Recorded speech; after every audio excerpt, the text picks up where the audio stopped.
em Efésios capítulo 2 e ficasse com a Bíblia aberta, que a gente vai passear muito aqui pela palavra. Queria incentivar vocês eu sei que às vezes é difícil trazer a Bíblia, porque alguns têm de moda, e o celular sempre tem Bíblia, né? Não, o celular tem Bíblia, não serve. Mas é tão diferente a gente estar com papel na mão, sabe? É tão diferente. Eu não conheço, assim, pode ser que tenha alguém que consiga ler efetivamente a Bíblia no celular, no tablet e tudo. Eu já tentei e fiz, mas voltei para o papel, porque não tem como, né? Acho que a mente da gente trabalha com essa questão aqui, sabe, de virar a página e tudo. E é interessante, e se vocês quiserem também, eu acho interessante que marquem a Bíblia de vocês e risquem, sabe? A maior homenagem que a gente pode prestar a um livro é riscar ele. Efésios capítulo 2, versículo 8 e 9. Paulo diz assim: porque pela graça sois salvos, por meio da fé, e isto não vem de vós, é dom de Deus. Não vem das obras, para que ninguém se glorie. Eu queria que a gente fosse agora lá para Tiago.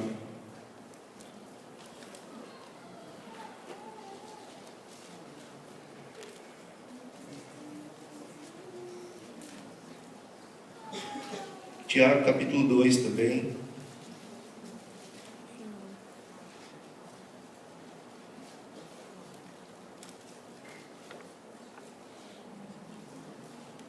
Versículo 24 por enquanto, porque eu quero dar uma olhadinha também em outros versículos aqui. Tiago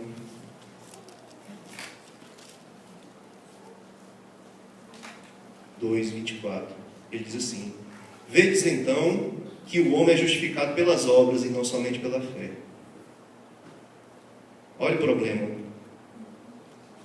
Efésios 2 diz: porque pela graça sois salvos por meio da fé, isto não vem de vós, é dom de Deus. Não vem das obras, para que ninguém se glorie. Aí vem Tiago e diz: vedes então que o homem é justificado pelas obras e não somente pela fé. Então, aparentemente, Tiago e Paulo estão aí se contrariando, né? Se contradizendo um ao outro. Mas eu queria ver essa questão para depois trazer algo que tem a ver com essa, vamos dizer assim, com esse paradoxo que há aí entre Tiago e Paulo, né? E aí eu queria, assim, levantar a questão da salvação, e nós temos vários textos na Bíblia, né, em que a salvação é pela fé e tal e tal. E nós temos esse capítulo 2 de Tiago, que ele a partir do 14, que ele, se você não entendê-lo da forma correta, você vai ficar confuso com a ideia que ele traz, né? E para exemplificar essas duas passagens de Efésios e Tiago, eu queria que a gente abrisse lá em Atos. Atos capítulo 8. Vocês vão me acompanhando, ó. Paulo está dizendo que a salvação é através da fé. Você creu, está salvo. E Tiago está falando, não é só pela fé, é pelas obras também. E aqui em Atos, eu ainda não estou tirando conclusões, estou afirmando que a gente leu, tá certo? Em Atos capítulo 8, tá certo? Versículo 8.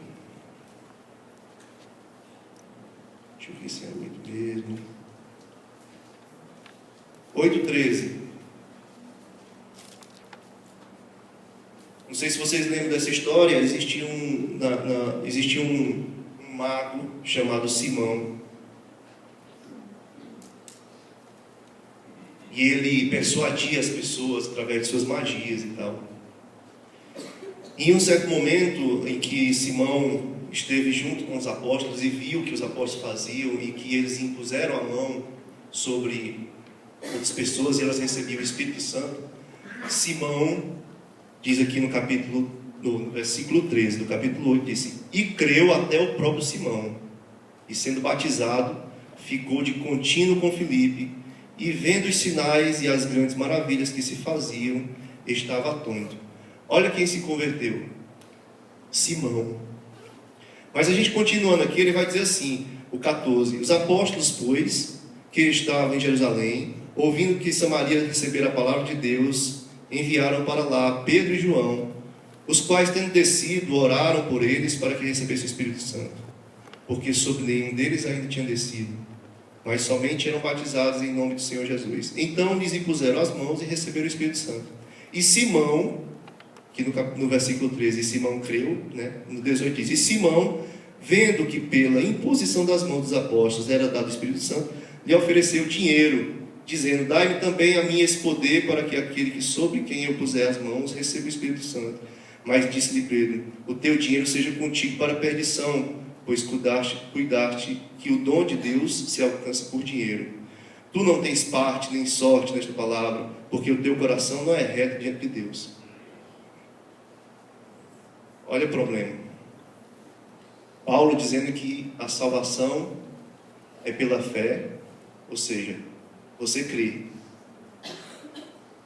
Tiago dizendo que a salvação é pela fé e as obras. E para exemplificar essa questão da fé, Simão creu, mas está vendo o que Simão está fazendo? E Paulo diz que ele não tem parte, porque o coração dele não é segundo o coração de Deus, não é reto de Deus. E aí eu queria ir agora para exemplificar Tiago, né? Eu queria ir para Marcos 10, 19, um pouquinho atrás de Atos aqui, onde a gente está. Marcos.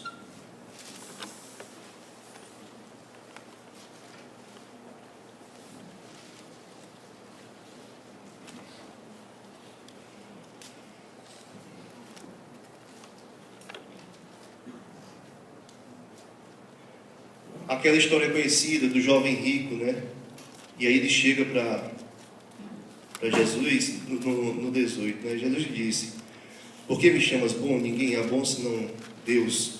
Tu sabes os mandamentos: não adulterarás, não matarás, não furtarás, não dirás falso testemunho, não defraudarás alguém, honra o teu pai e a tua mãe. Ele, porém, respondeu e lhe disse: mestre, tudo isso tenho guardado desde a minha mocidade. E Jesus, olhando para ele, o amou e lhe disse: falta-te uma coisa, vai, vende tudo quanto tens e dá aos pobres, e terás um tesouro no céu, e vem, toma tua cruz e segue-me. Aqui, exemplificando a ideia de Tiago com relação às obras, esse rapaz, ele cumpria toda a lei, e Jesus disse para ele que não era suficiente.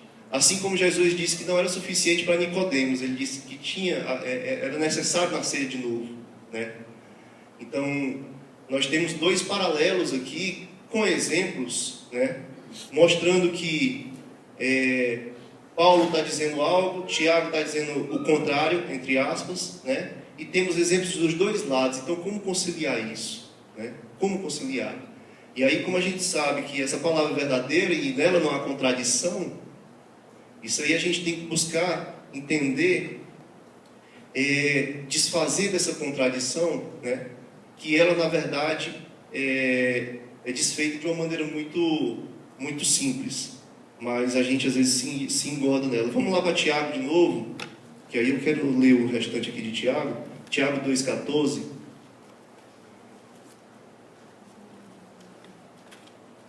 E a gente vai entender que quando Tiago está falando da fé, deixa eu ver se eu consigo exemplificar. A gente sabe que algumas palavras a gente usa a gente chama no direito, né, lato sensu. Não só no direito, mas em outras. É uma expressão latina, lato sensu. A gente usa ela de uma maneira abrangente, né? E outras palavras a gente usa estrito sensu, que é o conceito dela bem restrito, do qual ela foi criada inicialmente. Depois é que ela começou a se aplicar de uma forma analógica a outras coisas, né? Então a fé, ela tem um conceito muito estrito, né? Mas ela também tem esse conceito mais largo. E Tiago está falando a respeito desse conceito mais largo, a respeito do conceito mais estrito, e Paulo está falando do conceito mais largo. Então, é por isso que parece se contradizer. Aqui em Tiago 14, ou 2,14, ele vai dizer: meus irmãos, que aproveita se alguém disser que tem fé e não tiver as obras? Porventura a fé pode salvá-lo? E se o irmão ou a irmã estiverem nus e tiverem falta de mantimento cotidiano, e algum de vós lhes disser: ide em paz, aquentai-vos e fartai-vos, e não lhes dê as coisas necessárias para o corpo, que proveito virá daí? Assim também a fé, se não tiver as obras, é morta em si mesma. Mas dirá alguém: tu tens a fé e eu tenho as obras. Mostra-me a tua fé sem as obras, e eu te mostrarei a minha fé pelas minhas obras. Tu crê que há um só Deus? Fazes bem. Também os demônios creem e estremecem. Mas, ó homem vão, queres tu saber que a fé sem as obras é morta? Porventura, nosso pai Abraão não foi justificado pelas obras quando ofereceu sobre o altar o seu filho Isaque? Bem vês que a fé cooperou com as obras, e que pela obra a fé foi aperfeiçoada. E cumpriu-se a escritura que diz: e creu Abraão em Deus, e foi-lhe isso imputado como justiça, e foi chamado amigo de Deus. Vedes então que o homem é justificado pelas obras e não somente pela fé. E de igual modo, Raabe, a meretriz, não foi também justificada pelas obras quando recolheu os emissários e os despediu por outro caminho? Porque assim como o corpo sem o espírito está morto, assim também a fé sem as obras está morta. Que complicação, né? A gente que sempre ouviu falar que era a fé, e agora o Tiago vem com essa ideia, né? Mas não seria assim, esse texto eu já me questionei várias vezes. Não seria a obra um exercício da fé? É isso mesmo. E Tiago está falando de uma maneira mais abrangente da fé. Na verdade, é como se você tivesse um problema, que é o seguinte: todos nós sabemos que num país onde você tem a liberdade de culto, existe uma possibilidade muito grande de pessoas aderirem a esse culto sem entendê-lo, simplesmente porque é onde se sente bem, é onde conhece amigos, e aí você se insere naquele meio e participa.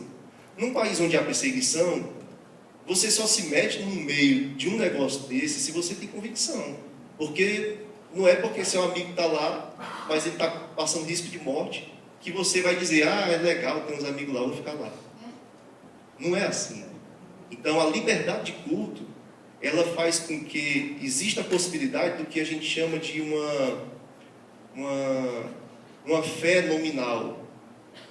Uma fé nominal é: você tem fé? Tenho. Ou seja, você diz que tem, mas na verdade você está apenas inserido, não entendeu direito, está ali por causa de uma comodidade, conhece pessoas, conheceu a namorada que era da igreja e foi para a igreja, mas não está buscando saber o que é aquilo, nem buscando saber quem é Deus e conhecer a Deus. Você está ali porque uma pessoa está ali. E aí isso faz com que você seja o que chama de cristão nominal, o que no catolicismo chama de católico não praticante, eu acho. Talvez seja a mesma coisa, né? Você simplesmente se afirma, se nomina como cristão, mas você não busca, né, o conhecimento de Deus, não busca saber aquilo que, como cristão, você deveria participar e deveria conhecer de Deus, né? Essa liberdade, ela dá essa margem para isso, né? E eu acho que aqui Tiago está tratando de uma questão que parece muito com isso, né? Pessoas que estão envolvidas na igreja, tá certo? Mas que estavam simplesmente dizendo: acredito, sim, mas ele passava e o mendigo estava precisando de comida e ele comendo um pão desse tamanho, né? Não, que Deus te abençoe e te dê alimento. Aí passava, né? E aí Tiago está chamando a atenção para essa ideia de que, meu Deus, a fé, ela envolve vamos dizer assim, essa ação, né? Essa ação de querer ser parecido com Jesus, e querer ser parecido com Jesus é justamente se voltar para essas pessoas, se voltar ao necessitado, né? Então ele está trazendo essa ideia quando ele diz, no versículo 18, ele termina dizendo: mostrarei a minha fé pelas minhas obras. Olha o que ele está dizendo. Eu vou mostrar para você que eu creio, não dizendo que eu creio, mas pelo que eu faço. E pelo que eu faço, você vai dizer: esse cara crê. Porque ele está submetendo a algo que aquele livro que ele acredita diz que ele deveria se submeter. Esse livro aqui, ele diz que nós devemos nos submeter a várias coisas. E essas coisas são resumidas. São resumidas com o nome de amor. E se eu me nomino cristão e não me submeto a esse amor, o que está acontecendo comigo? Né? Eu não vou dizer que é um ponto de tensão onde você ou é ou não é, mas existe também o caminhar. Mas esse caminhar é na consciência de que eu quero ser parecido com Jesus. É caminhando nesse sentido, subindo aquela escada, olhando para Ele. Seguindo no caminho de chegar mais perto dEle. Agora existe um fato de que há pessoas em que eu sou cristão, mas não sobe um degrau. Não sobe um degrau. Você só se nomina cristão, mas o amor de Deus que nos constrange, que é para nos constranger, né? E a pessoa de Jesus Cristo, através do que Ele quis passar para a gente, também é para nos constranger. E isso é para fazer com que a gente se movimente. Se movimente no sentido de parecer mais com Ele. Parecer mais com Ele significa isso aqui que Tiago está falando. Então assim, Tiago ele não está contradizendo Paulo, e nem Paulo contradizendo a Tiago, porque eles estão falando a respeito de uma palavra chamada fé, mas um está falando num sentido mais abrangente, outro está falando num sentido mais restrito. Se você diz que crê e não tem obras, é isso que ele está querendo dizer, então me parece que a sua fé não é lá essas coisas, ou não é verdadeiro, ou você está se auto-enganando. E Paulo, tendo a ideia de que a fé causa essa ação, ele diz: se você tiver fé, você está salvo. Então Paulo ele traz a ideia da palavra completa, essa fé que não é somente crer, mas também agir. É um ato de vontade da mente no sentido de caminhar para mais perto de Jesus. Paulo usa nesse sentido, e Tiago está usando a palavra fé como simplesmente crer. E como as pessoas estavam vendo naquela época, as pessoas para a qual Tiago escreveu, como essas pessoas estavam vendo como Tiago estava vendo que essas pessoas estavam enxergando a fé simplesmente como um ato de crer, e não como um ato de crer e um ato de vontade que lhe induz a ação, aí Tiago está falando, vou falar na linguagem de vocês, é fé e obras. Paulo não sentia essa necessidade de dizer fé e obras, porque para Paulo, fé significa obras também. Para Paulo, fé é uma palavra mais cheia, que significa vontade, ação, caminhar no sentido de Jesus Cristo. E Tiago está falando de uma fé num conceito em que aquelas pessoas estavam enxergando que era simplesmente crer, e as obras estavam por fora. Mas Paulo também teve esse problema. Vocês lembram que Paulo falou a respeito dele, dizendo que lá em Romanos, ele não teve esse problema, desculpa. Na verdade, ele antecipou esse problema, porque Romanos ele nem conhecia o pessoal. Mas ele antecipou esse problema dizendo: então se é por fé, então é só eu acreditar e depois posso fazer o que eu quiser. E aí Paulo vai desfazendo isso numa linguagem, digamos assim, bem socrática, em perguntas e respostas. Ele mesmo antecipa a pergunta que para ele poderia ser feita, e ele mesmo responde, né? Esse jogo de palavras. E se eu... Então basta eu crer, e aí posso fazer o que eu quiser. De maneira alguma. Porque no momento em que você crê, e se essa fé, ela é real, existe algo que é trabalhado dentro de você, que faz com que você mesmo não queira fazer essas coisas, né?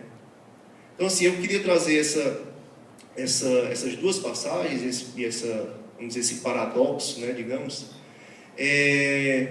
para chegar a um conceito que eu acho assim que ele reflete mais completamente essa questão da fé, né? E aí eu queria ir com vocês lá em João 8.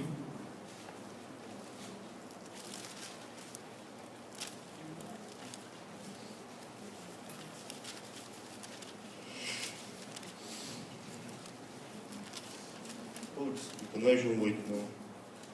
É João 15, quer ver? É João 8 mesmo.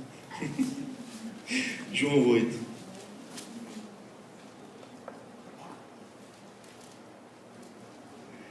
João 8:30.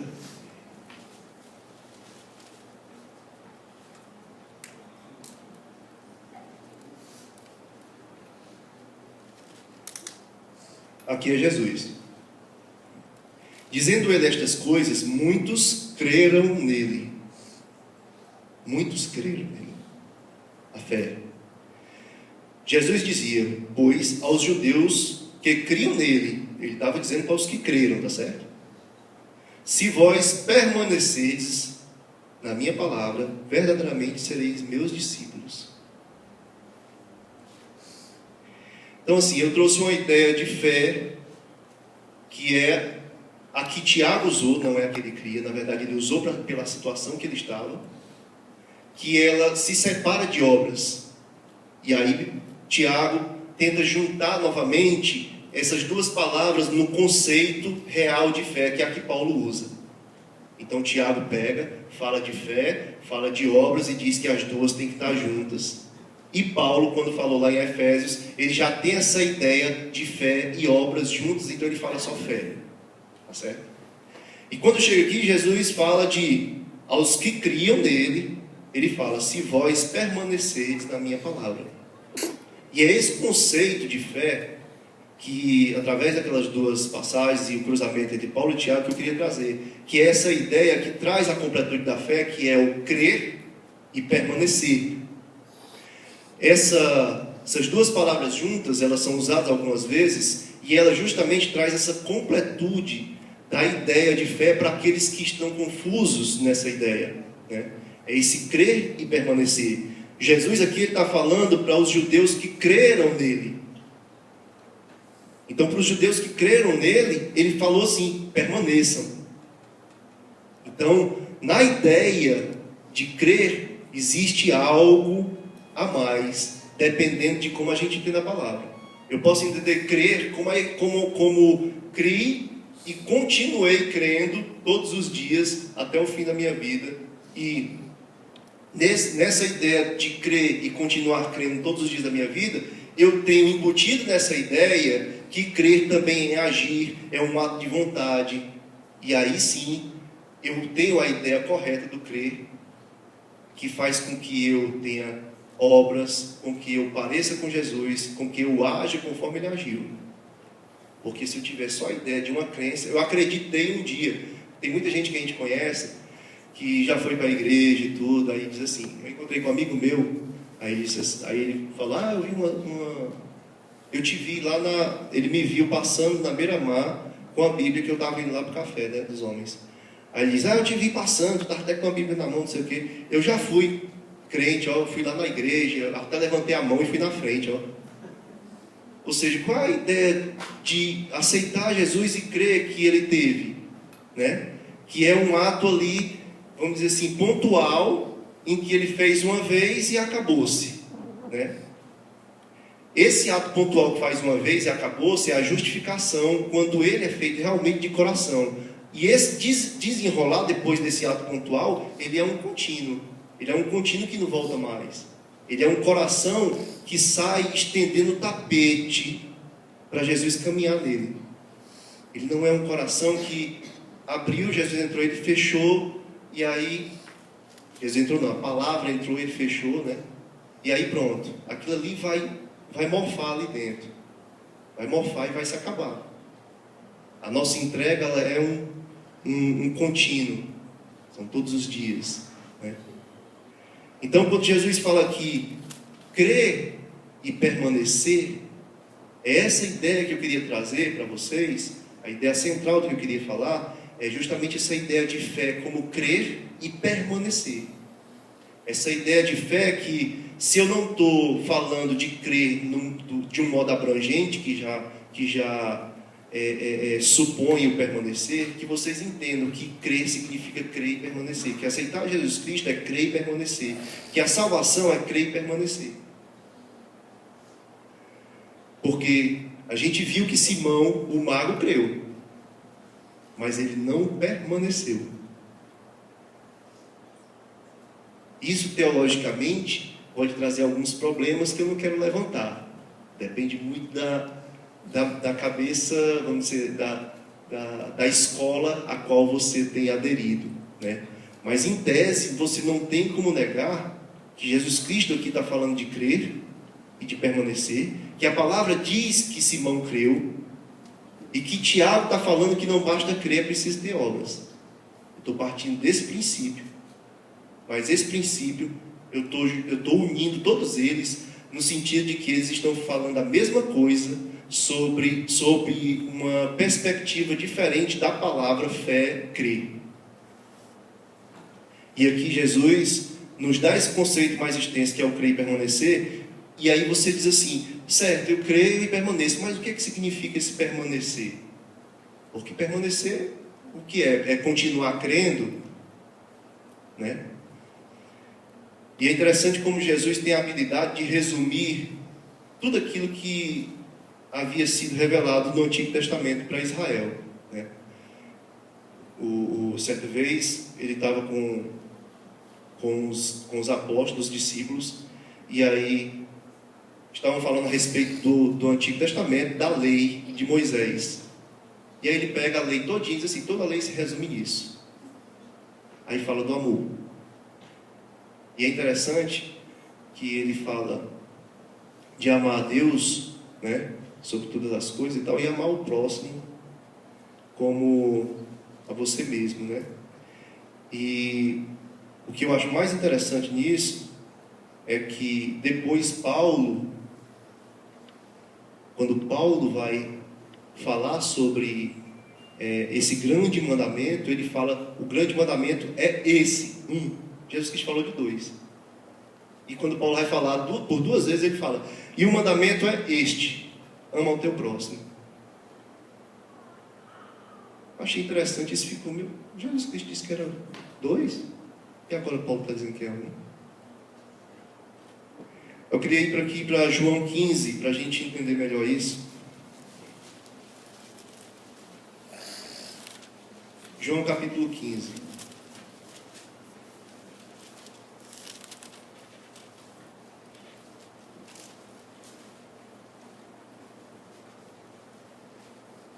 Então a gente tem a ideia do crer e da fé.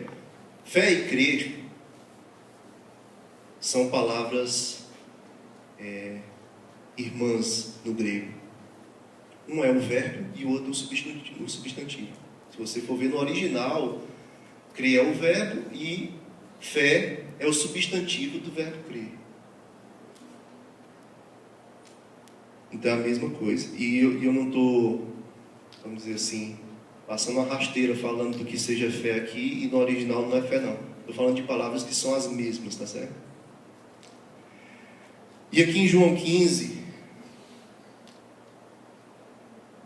ele vai dizer assim, eu vou ler do 9, eu vou ler o 9 e o 10, eu vou ler do 9 ao 17, tá certo? Como o Pai me amou, também eu vos amei a vós. Permanecei no meu amor. Se guardardes os meus mandamentos, permanecereis no meu amor. Do mesmo modo que eu tenho guardado os mandamentos do meu Pai e permaneço no seu amor. Tenho-vos dito isto, para que o meu gozo permaneça em vós e o vosso gozo seja completo. O meu mandamento é este, que vos ameis uns aos outros, assim como eu vos amei. Ninguém tem maior amor do que este, de dar alguém a sua vida pelos seus amigos. Vós sereis meus amigos se fizerdes o que eu vos mando. Já vos não chamarei servos, porque Porque o servo não sabe o que faz o seu senhor, mas tenho-vos chamado amigos, porque tudo quanto ouvi de meu Pai vos tenho feito conhecer. Não me escolhestes vós a mim, mas eu vos escolhi a vós, e vos nomeei para que vades e deis fruto, e o vosso fruto permaneça, a fim de que tudo quanto o meu nome pedirdes ao Pai, Ele vos conceda. Isso vos mando, que vos ameis uns aos outros. A gente vê que não só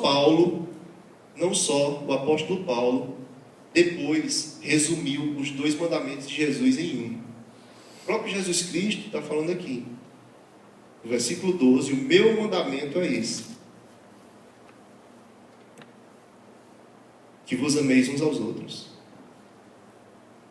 Mas eu não quero sair do foco do que eu estava falando antes. Eu estou apenas trazendo essa ideia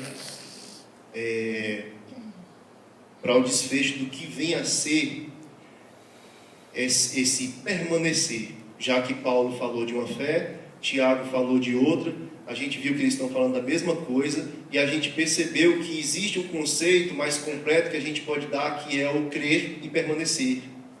O crer e o permanecer corresponde à fé que Tiago falou, o crer e fé com obras que o Tiago falou, e o crer e o permanecer corresponde à fé que Paulo falou.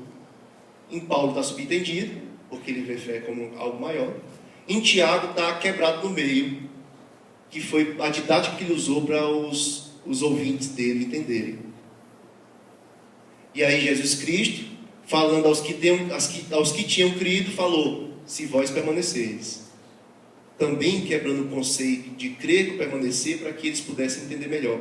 Dependendo daqueles que estavam ouvindo, eles estavam usando essa ideia de separar fé e obras, para mostrar para eles que é uma coisa só, ou estavam usando o termo fé, porque aqueles já eram maduros o suficiente para saber que fé significa também esse caminhar em atitudes e vontade da mente.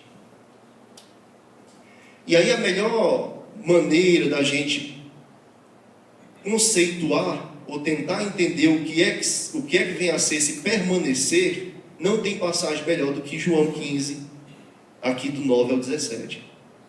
Porque João 15, do 9 ao 17, ele está justamente conceituando o que significa esse permanecer. Se não adianta só crer, como aconteceu com Simão, e levando em consideração a palavra crer no sentido restrito, se não adianta só crer, o que é que significa esse permanecer? Porque eu já criei, quero saber se estou permanecendo.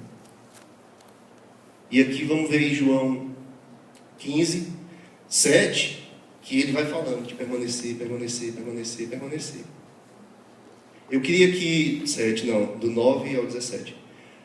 Eu queria que...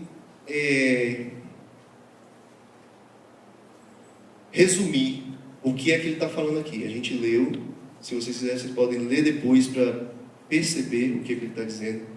Mas ele está dizendo simplesmente o quê? No versículo 9, quando ele diz assim, ele tá falando da nossa vocação. Da nossa vocação. E está falando, que é a mesma coisa, né? Daquilo para o qual nós somos convocados. Nós somos convocados para permanecer. Como o Pai me amou, também eu vos amei. Permanecei no meu amor. Permanecei no meu amor. Ele está nos convocando a permanecer nesse amor. Ele está nos chamando, né, a permanecer. E aí quando você diz assim, permanecer nesse amor, tudo bem, eu quero permanecer, mas como? Como eu permaneço? E aí o versículo 10 diz o quê? Se guardardes os meus mandamentos, permanecereis no meu amor. Então primeiro ele diz, permaneçam. A vocação de vocês é permanecer. Eu digo, tudo bem, eu quero permanecer. Como? Se guardardes os meus mandamentos. Qual era a pergunta que eu poderia fazer? Se guardardes os meus mandamentos. Que mandamentos são esses? E aí você vai para o versículo 12. E ele vai dizer, o meu mandamento é este. Que vos ameis uns aos outros assim como eu vos amei. Então eu tenho a minha convocação a permanecer, tenho o como, o como, que é guardando os meus mandamentos, e tenho, que mandamentos são esses? Que vos ameis uns aos outros. E o 17, para a gente não ficar com dúvida, ele reafirma: isso vos mando, que vos ameis uns aos outros. O que é mais interessante nisso é que, se você pegar essa leitura, você vai perceber algo extraordinário. Porque ele diz assim: como o Pai me amou, também eu vos amei, permanecei no meu amor. Um pouco antes, no 7, ele vai dizer assim, ó: se vós estiverdes em mim, esse estiverdes em mim é permanecer em mim. Se vós estiverdes em mim, e as minhas palavras estiverdes em vós, pedireis tudo o que quiserdes, e vos será feito. Nisto é glorificado meu Pai, que deis muitos frutos, e assim sereis meus discípulos. É interessante que ele está falando: se vós estiverdes em mim, e as minhas palavras estiverem em vós, se vós permanecerdes em mim. E aí vem essa sequência: permanecer como? Através de mandamentos. Que mandamentos? Amar uns aos outros. Se você quiser resumir esse bloco aqui, que vai do versículo 7, na verdade ele vem desde o versículo 1 do capítulo 15 até o 17, você vai perceber que Deus está falando, Jesus Cristo está falando, se a gente quiser, e ele faz a ideia da videira, né? Se você quiser permanecer nele, no final das contas você tem que amar o próximo. Você pega o começo, que ele diz: se quiseres permanecer em mim, e você pega o fim, que é o que ele diz: ama o próximo. E aí é uma ideia que assim é surpreendente. É que o resumo disso aqui é que Deus escolheu ser amado no próximo. Se a gente entender isso, a gente não se perde nessa ideia das obras e da fé. Se tem que fazer obras ou se que não tem, se a fé é só crer e ficar sentado de braço cruzado. Se você entender que Deus falou que permanecei em mim, e quando eu pergunto como, ele diz: guardando meu mandamento. E eu disse: qual? Ele diz: amando o próximo. Então, se você pegar de trás para frente, você vai perceber que Deus está dizendo que escolheu ser amado no próximo. Não é pelo próximo, não. Deus escolheu ser amado no próximo. É claro que existe o amor que nós temos por Deus, mas eu não estou dizendo que é uma substituição, que toda vez que toma mal a Deus, a gente tem que amar o próximo. Não, existe o canal direto com Deus. Mas aqui Deus está dizendo que escolheu ser amado no próximo também. Amar o próximo é amar a Deus. Isso esse bloco, esse capítulo 15, do 1 ao 17, ele é algo que desfaz toda essa ideia da separação entre obras e fé. Ele é algo que nos liberta, de certa forma, para entender o significado do próximo na vida do cristão. Deus escolheu ser amado do próximo. É algo muito pesado para a gente. É algo muito, digamos assim, para mim é uma grande surpresa, no sentido de que parecia algo secundário, amar o próximo. Eu tenho que adorar a Deus e louvar e me ajoelhar diante dele. Tem. Mas Deus também escolheu ser amado do próximo. E ele não fala aqui, e nem na palavra, a respeito de uma hierarquia. E é por isso que eu falei para vocês que Jesus Cristo, nos 3 primeiros evangelhos, Mateus, Marcos e Lucas, a mesma história a respeito quais são os mandamentos. E ele diz: todos os mandamentos se resumem em amar a Deus sobre todas as coisas e ao próximo como a ti mesmo. Nos 3 evangelhos conta essa mesma história dessa mesma maneira. Mas Paulo, entendendo essa ideia da força que o próximo tem, o amor ao próximo tem para nós, pegou, tirou o mandamento de amar a Deus e fala: o mandamento é esse, amar o próximo, porque amando o próximo você está amando a Deus. Paulo chegou com muito ímpeto, porque você fazer isso tem que realmente... Paulo recebeu tudo de Jesus, recebeu tudo do Espírito Santo, tudo de Deus, e ele teve esse entendimento de que o mandamento é este. Ele não diz o mandamento é estes, mas esse mandamento é este que ele fala, é estes mandamentos. Porque em amando o próximo você está amando a Deus. Paulo não está excluindo, ele está aglutinando novamente. Ele está fazendo a mesma ideia que ele fez com a ideia de fé. A ideia de fé dele cobre obras, cobre tudo. Tiago teve que quebrar para poder mostrar aos ouvintes dele que eles estavam enganados em separar e ficar só com a fé. A ideia de Paulo a respeito dos mandamentos, de amar a Deus e amar o próximo, se transformou em uma só, porque ele abarcou os dois, da mesma forma que ele fez com a fé. E aí, se vocês quiserem ver, eu acho que Romanos 13, creio que seja isso.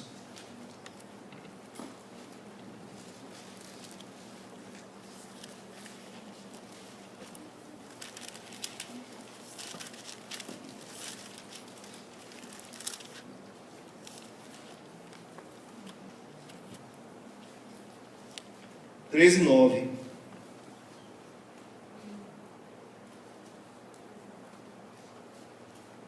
Com efeito, não adulterarás, não matarás, não furtarás, não darás falso testemunho, não cobiçarás. E se há algum outro mandamento, nesta palavra se resume: amarás ao teu próximo como a ti mesmo. Cadê o amar a Deus? Está aqui. De acordo com João 8. João 15, né? De acordo com João 15. Deus escolheu ser amado no próximo também. Tem uma referência aqui, Gálatas 5,14. 1 Coríntios, 2 Coríntios.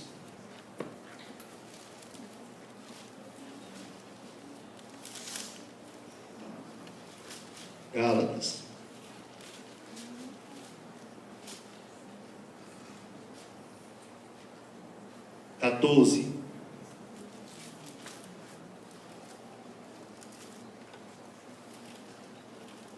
As cartas de Paulo na Bíblia estão todas juntas e em ordem de tamanho.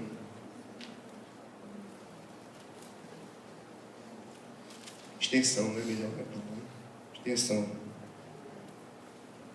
Por isso que Hebreus está lá no finalzinho, porque antigamente o pessoal pensava, eu penso, que Hebreus foi escrito por Paulo também. 5,14. Porque toda a lei se cumpre numa só palavra. Nesta, amarás a teu próximo como a ti mesmo.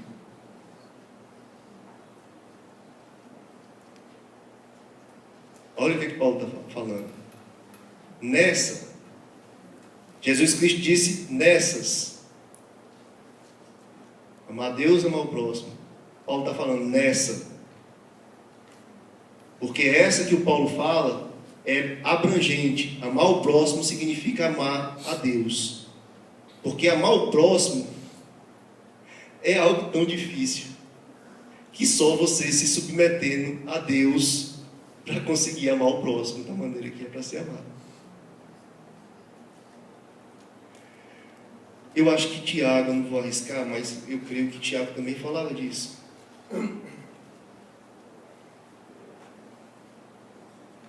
Tiago 2,8.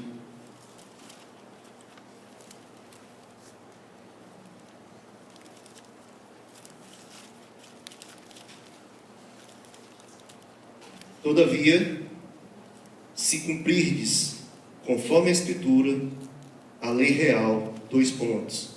Amarás a teu próximo como a ti mesmo, bem fazeis. Não é invenção de Paulo. Tiago também está falando.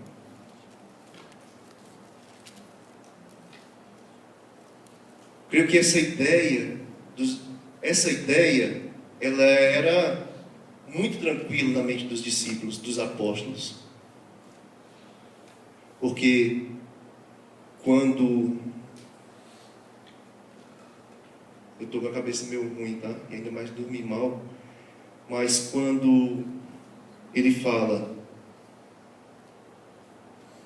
Se alguém, ao mesmo um anjo, vier do céu e falar outro evangelho que não seja esse, que seja anátema. É Paulo que fala, né? Olha o que Paulo está falando. Se alguém vier falar de um outro evangelho que não seja esse, é anátema. Isso significa o quê? Significa que todos os apóstolos tinham a mesma ideia do evangelho. Porque já pensou, Pedro chega lá e vai falar um evangelho diferente? O que Paulo está dizendo é, nós apóstolos entendemos o evangelho dessa forma, e se vier alguém e disser diferente, que seja anátema. No momento que ele fala, no momento que ele coloca isso no paredão, e diz, se vier alguém falar diferente, seja anátema, o que ele está dizendo indiretamente é que nós temos o consentimento de que o evangelho é esse, nós apóstolos. Então essa ideia de que Deus resolveu ser amado no próximo, ela está não só em Paulo, mas está em Tiago, vai estar em Pedro, vai estar em João. Deus escolheu ser amado no próximo. Vamos internalizar isso, colocar na nossa mente, e toda a confusão entre obras e fé, entre crer e fazer, some. E ele vem justamente desse conceito do crer e permanecer, que a gente viu em João 15. Então, crer e permanecer. Crer e permanecer.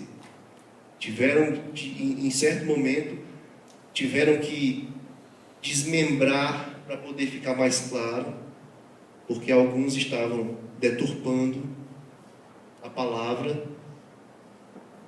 fé, a palavra crer. E aí se tem esse conceito mais completo, que é crer e permanecer. O crer, só crer, adianta? Adianta. Se a gente estiver falando de um crer de maneira abrangente, como falou Paulo. Se for um crer de maneira restrita, como foi lá em Atos, que Simão, o mago, creu, mas depois foi exortado, dizendo que o coração dele não era segundo os caminhos de Deus. Se for segundo esse conceito, crer não é suficiente. Porque o crer, quando Paulo fala, a suficiência da fé, é esse crer que envolve crer e permanecer.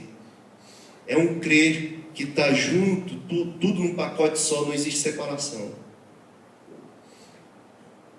Tudo no mesmo pacote.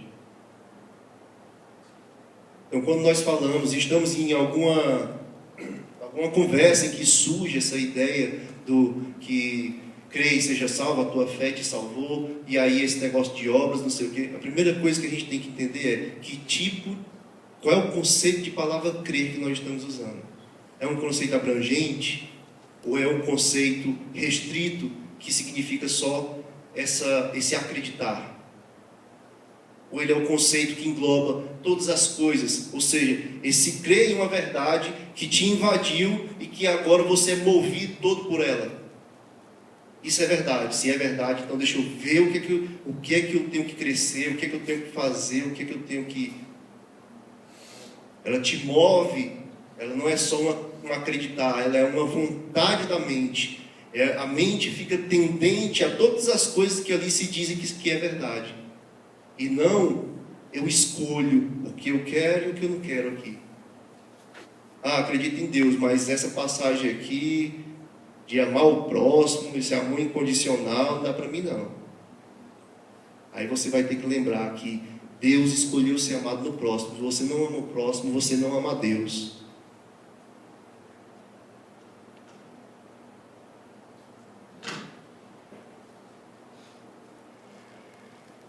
Tiago finaliza, e a gente leu, no finalzinho ele diz assim: porque assim como o corpo sem espírito está morto, assim também a fé sem obras é morta. O que equivale a algo morto? Se não for um fóssil, né? O fóssil vale só. Mas o que equivale a algo morto, né? Ele diz: a fé sem obras é morta, não vale absolutamente nada.